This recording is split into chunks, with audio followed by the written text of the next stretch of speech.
In South Africa, a new breed of wealth icon has emerged, the forex trader. They don't trade in currencies alone, they trade in dreams. Their currency is image, and their market is your imagination. On social media, they are self-made millionaires, mentors, financiers, finance educators even. They speak of freedom. Freedom from the 9-to-5 grind. Freedom from debt. Freedom from the life they say you are trapped in. And the promise that they always make, they can set you free. In a country where nearly half of young people are unemployed, the idea of making money from your phone, from anywhere, feels like salvation. The forex lifestyle offers hope, and for many, hope is worth more than truth. They're not just traders, they're celebrities. Their Instagram, that's their stage. Their fans and followers are constantly left hungry for the secret formula. And the magic phrase, the one that seals the deal, I'm FSCA regulated. I am FSCA regulated. But are they really? By now, we know the name of the FSCA carries weight. People here regulated and they trust you. They don't ask questions about where the broker is actually based. And that is one of the grave mistakes. The FSCA, the Financial Sector Conduct Authority, is South Africa's public watchdog. To some of us, those 4 letters means financial safety. But in the hands of some traders, it becomes a sales tool, a badge of legitimacy that may not be what it seems. Because behind the luxury shots, behind the polished success stories, is a system that can turn your money into nothing but a number on a screen. Gone. Just like that. And it begins with something called a juristic representative. In the legal world, a juristic representative is an agent who operates under another company's financial license. In theory, it's a legitimate role, but in South Africa's forex industry, it has become something else entirely. A doorway to overseas entities operating far out of the FSCA's reach. These traders tell you they're FSCA approved, and in a technical sense, they may be, but the license isn't theirs.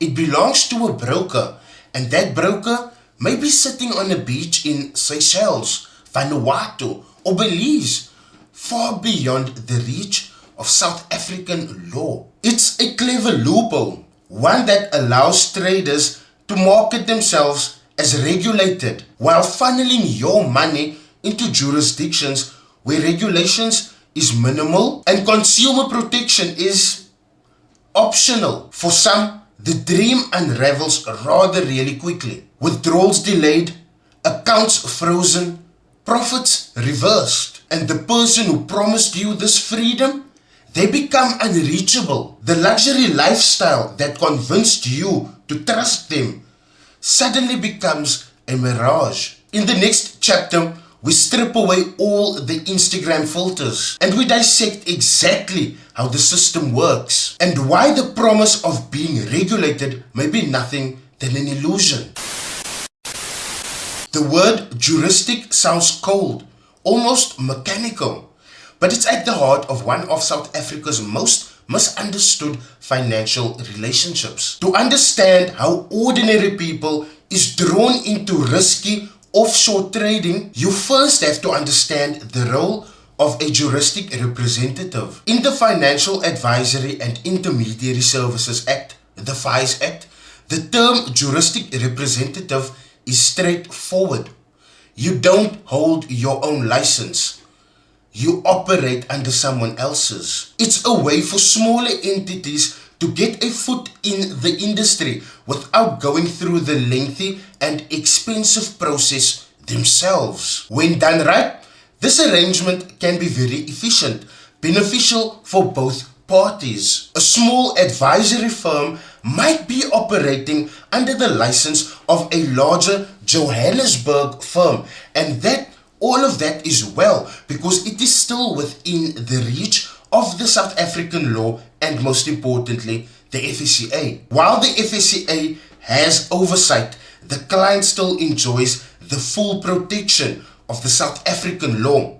It's a win-win for everyone involved. But the trouble begins when the license holder is not in Cape Town or Johannesburg or the whole of South Africa for that matter. When it belongs to a broker based in a different jurisdiction, the FSCA's protective reach ends, and that's where the risk thrives. From a compliance point of view, when a juristic rep is tied to an offshore broker, the FSCA has no right to investigate the juristic rep. They can't even enforce in that jurisdiction. The consumer, you, believe you covered, but you're actually not. In the fine print, often skipped by eager new clients, the truth is laid bare. Any disputes must be handled in the broker's home country. The South African consumer laws you thought applied,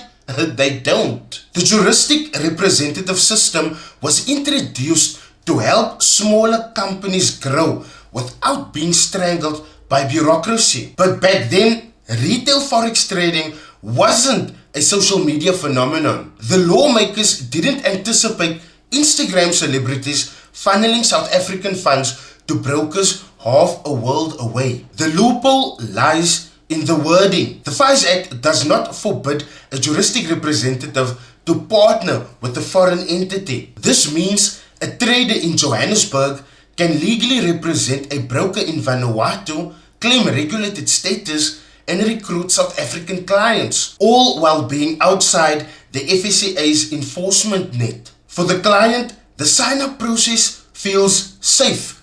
The juristic rep is South African. The website looks polished. Somewhere in the terms, the forex broker is named, but for most people, that is just a step to click past. And once the funds are sent, they leave the local banking system. They enter the international pipeline, converted to US dollars, European euro, even British pounds. But they arrive at another bank controlled by the offshore broker. From that moment forth, your protection is no longer South African. That is the anatomy of the system. Legitimate in structure, questionable in practice, perfectly legal on paper, but potentially devastating in reality to you, the consumer. In the next chapter, we follow the money from Johannesburg to the tiniest of islands with big financial secrets, and we ask the question, why do so many brokers choose to base themselves in the smallest of regions? So, your money leaves Johannesburg in seconds, a digital heartbeat pulsing through fiber cables under oceans across continents. But it doesn't land on Wall Street. It arrives here, in a place most South Africans will never see, governed by laws most will never read, enforced by regulators most will never meet. These are the world's offshore financial hubs. To the casual eye, they're idyllic tourist destinations, but in the world of high-risk trading, they are something else entirely. Sanctuaries for brokers seeking light-touch regulation and low-cost licensing. In Vanuatu, you can obtain a forex broker's license in under a month for less than the cost of a small family car.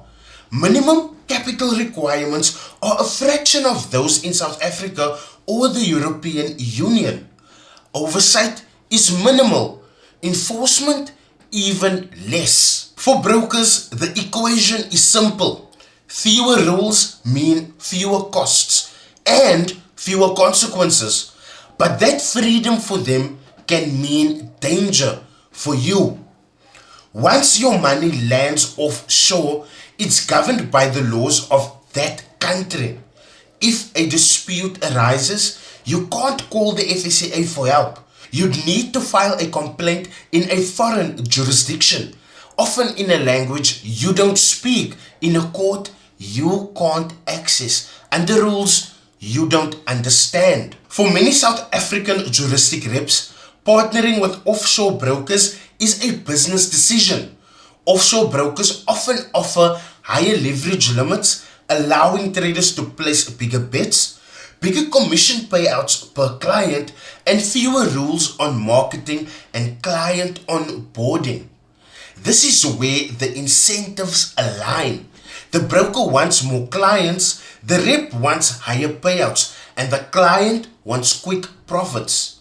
The problem is, when things go wrong, only one party loses, the client.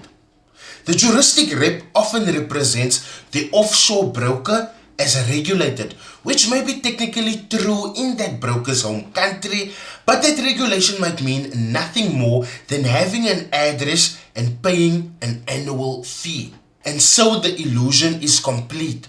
The South African trader believes they're protected by a robust system, when in reality, their funds are sitting in a jurisdiction designed to keep outsiders, especially regulators, at arm's length. It's not just distance in miles, it's distance in protection. The further your funds travel into lightly regulated waters, the harder it becomes to bring them back. But perhaps the most dangerous part isn't the geography at all. It's the belief that because your trade is regulated, you are safe. In the next chapter, we take apart that belief and show you why the protection you think you have may be nothing more than a marketing slogan. For many South Africans, the 4 letters FSCA, that feels like a safety net. The FSCA is the guardian of South Africa's financial systems. The referee keeping the game fair, if you know what I mean. But what if that badge of safety wasn't what you thought it was? What if the protection you think you had was just in fact a sticker on a marketing brochure? The FSCA has earned its reputation by chasing down scammers, warning the public, and regulating legitimate businesses. In South Africa, an FSCA license means something: strict compliance, regular audits, dispute resolution for consumers. But here's the trap: not all regulated brokers are regulated here.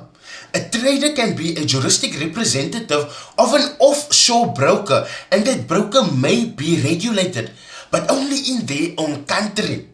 The FSCA's name is never actually on the license, yet the rep uses it in conversation, in ads, in social media bios, and most people never bother to check. If the broker's license is from, say, Belize or Vanuatu, South African law has no jurisdiction. The FSCA can't recover your funds. They can't find that broker. They can't force them to process your withdrawals. The FSCA makes it very easy to check if a financial services provider is very well locally regulated. But for some, the excitement of quick money overshadows due diligence. And many of these offshore brokers, they know this. They always wrap it up in a 3-step process. Step 1, legitimize and familiarize their brand with the language of safety. Step 2, show proof of success. Step 3, they always push urgency. It's always a matter of sign up now or miss out on the deal. Humans are wired to trust visuals. Seeing a withdrawal proof, even if it's just a small amount, overrides the instinct to double check the fine print. GBP. Now, that's about 37 million. Now, this is me, coach. It's not until the larger withdrawals fail that the illusion collapses. But these warnings rarely reach the same audience that the influencers do. Social media moves fast. Regulatory statements moves very slow. And in that gap, the illusion thrives. By the time the clients realize that the FSCA's reach doesn't stretch till where their brokers are, it's already too late. And the rep, they always just shrug and say, I'm just a marketer. The broker is beyond a jurisdiction, and your money is gone. But what if the real business model here isn't trading at all? What if the real profits are made not from the markets, but from recruiting you into them? In the next chapter, we uncover the commission structures and incentive schemes driving South Africa's offshore forex boom, and why they look uncomfortably like the oldest scam in the book. In the sales pitch, it's all about trading, mastering the markets, predicting currency moves, making money while you sleep. But behind the scenes, many South African juristic reps are in a very different business, and it has little to do with trading at all. It's called the introducing broker or IB model. It's not unique to South Africa and it's not illegal, but when combined with offshore brokers and social media marketing, it can start to look a lot like the oldest money-making scheme in the book. Here's how it works. You bring a new client to the broker. They start trading. Every time they open or close a position, the broker earns a spread, the difference between buy and sell prices. You, as the IB, you get a cut. The more clients you bring, the more trades they make, the more you earn, whether they win or lose in the market. In many setups, the emphasis quietly shifts from trading skills to recruitment. You're encouraged to bring in friends and family. The mentor offers you a partnership. You can become an IB too. Soon, you're not just trading, you're building a whole downline. At this point, the model starts to mirror multi-level marketing schemes. Commissions flow up the chain. The broker benefits from every layer of recruitment. The juristic rep at the top earns the most, and their earnings has very little to do with trading, but more with how many people they can bring in. For the recruits, the dream seems attainable. The mentor's lifestyle is proof that it can be done. The barrier to entry is very low. Just open an account, fund it, and trade. But in reality, the biggest barrier is invisible. The money flows upwards instead of outwards. Trading income rises and falls as the market fluctuates. But IB income, that doesn't fluctuate at all. As long as you keep your clients active and trading, you will keep on earning. For some juristic reps, trading is just a prop. The real money is in that referral pipeline. Offshore brokers sweeten the deal. They offer higher payouts per client than many local brokers can, sometimes as high as 50% of the spread.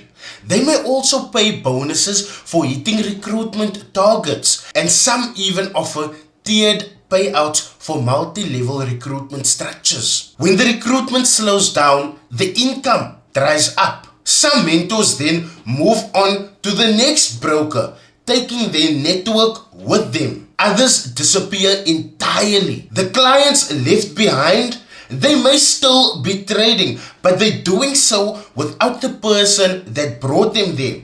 They are actually just numbers on the broker's books now. No more personal interactions. The IB model itself is legal. Pyramid schemes are not. The difference is in the emphasis.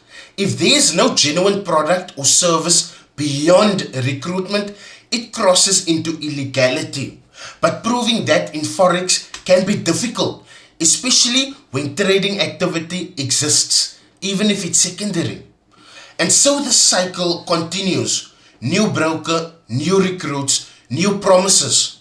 For the client, the risk is the same.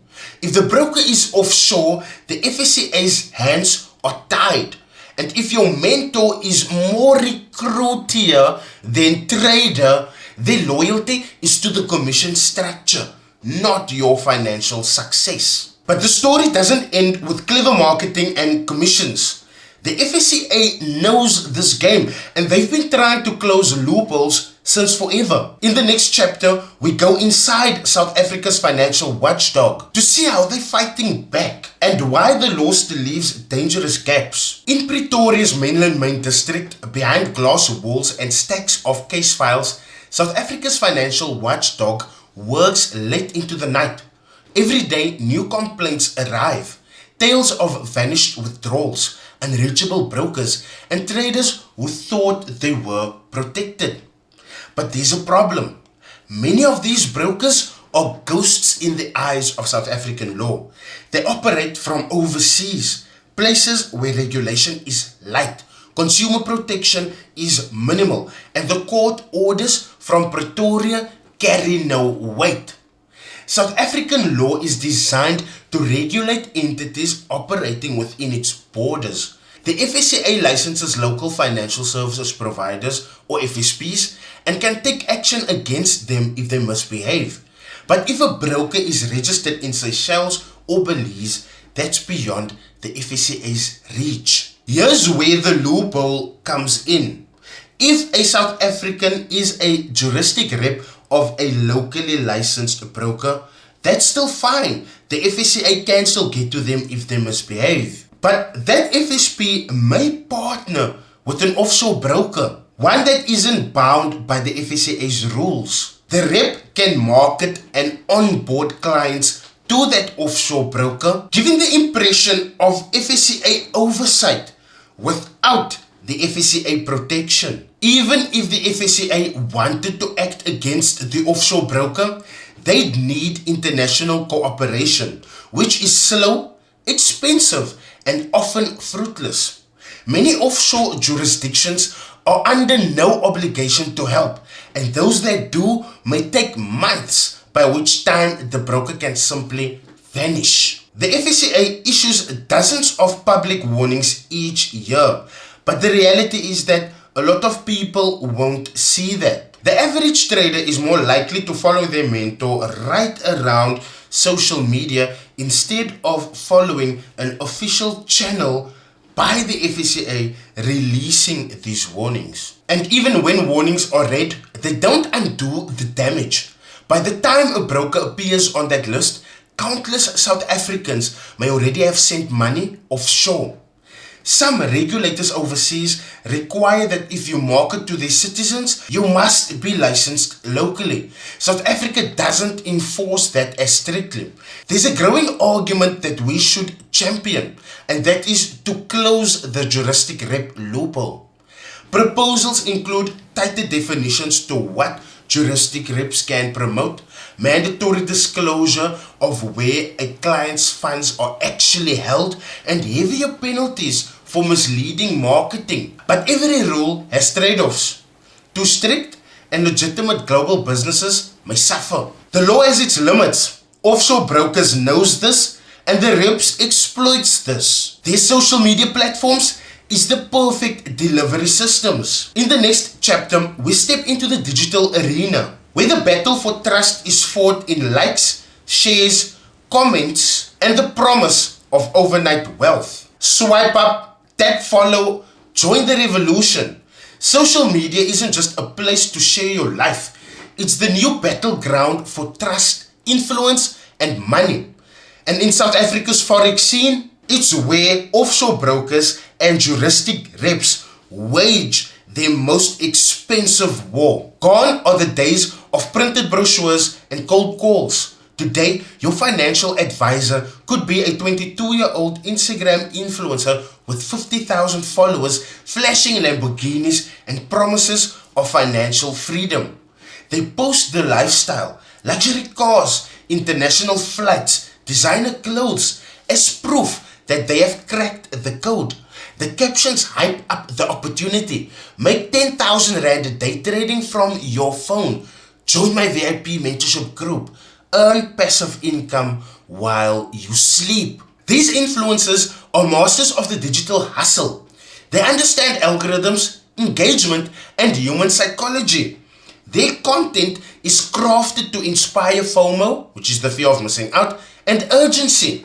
Limited spots, last chance to join, only for serious traders. That is of their most used phrases. Many influencers blend education with marketing. They'll teach you some basics, share trading tips, and then they drop a link, usually to an offshore broker.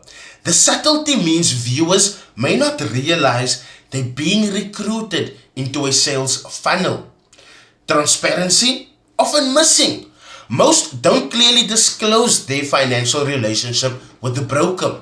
Viewers see FSCA approved or licensed broker sprinkled in the bio, but few click to actually verify. The algorithms reward engagement, not accuracy. The more people comment, share, or tag friends, the wider the reach. Controversy, bold claims, and emotional stories drive engagement. It's a perfect storm for misinformation and hype. Social proof is powerful. When you have hundreds of people saying they have made it, it kind of makes you feel safe to join. But fake testimonials, paid shoutouts, and bot accounts can manufacture that whole illusion. Regulators have tried to police social media. The FSCA issues warnings and asks platforms to remove harmful content, but social media moves fast. Social media accounts banned one day will appear the next with a whole new name and a new profile. For many, the loss isn't just financial. It's trust in the digital world, in mentors, and in their own judgment. The rapid-fire nature of social media means decisions are made quickly, often without full understanding or due diligence. Social media is both the megaphone and the mirror of our times, reflecting dreams, fears, and the cost of chasing easy money. But how do you protect yourself in a world where trust is just a like away? In our final chapter, we bring it all together: the warning signs, the lessons, and how to trade safely in a digital age. South Africa's forex market is vibrant, full of opportunity, but shadowed by complexity.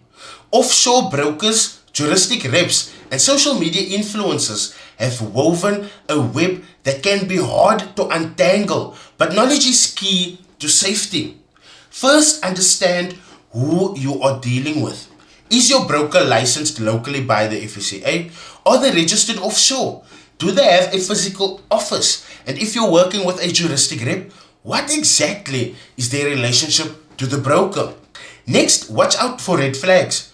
Overemphasis on recruitment instead of trading, promises of guaranteed returns, vague or missing disclosures, and heavy social media hype are signs to proceed with caution. The FSCA is a resource. Use it.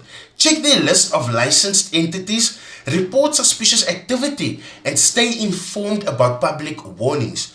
Regulators want to protect you, but they need your vigilance too. Due diligence isn't just a step in the process, it's your safeguard. Ask questions, demand transparency, and never rush into funding an account. There is hope on the horizon. South Africa's financial sector is evolving with new regulations, improved education programs, and growing awareness. By shining a light on offshore risks and holding influencers accountable, the landscape can become safer. The story of offshore trading is still being written. You can be a part of the next chapter, armed with knowledge, cautious but optimistic, ready to navigate the markets wisely. Because in the end, your financial future deserves nothing less.